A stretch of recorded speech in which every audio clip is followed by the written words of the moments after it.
जे देवाला विश्वास धरलेत, जे प्रभूवर विश्वास ठेवले, त्यांच्यासाठी परमेश्वर हे सांगत आहे, दुसऱ्यांसाठी नाही.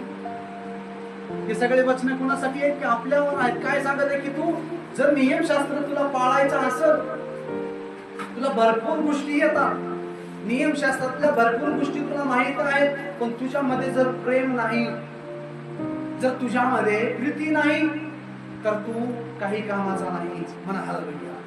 काहीच कामाचा नाही. जर प्रेम नसेल तर ऑलरेडी आपण शैतानाचे झालो. कुणाचे झालो? शैतानाचे. म्हणा हालेलुया.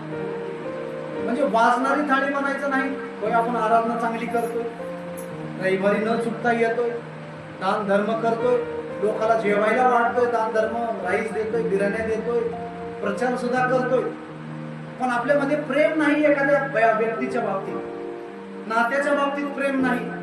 कारण शेवटच्या काळामध्ये प्रेम वचन सांगितले थंडावे.